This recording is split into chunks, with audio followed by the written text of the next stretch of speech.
I just saw the coolest thing I have seen on the internet.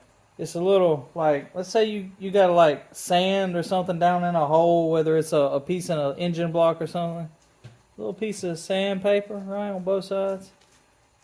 One of these Carter key deals.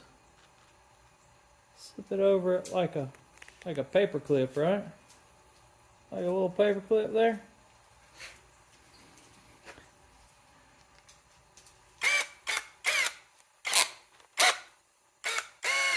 Look at that. Now you just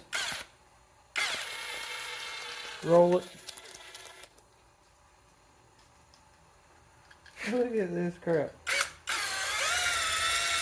Look at that. Ain't that the coolest thing ever? Man, that's awesome right there. Try that out. Next time you got a little hole you gotta clean out.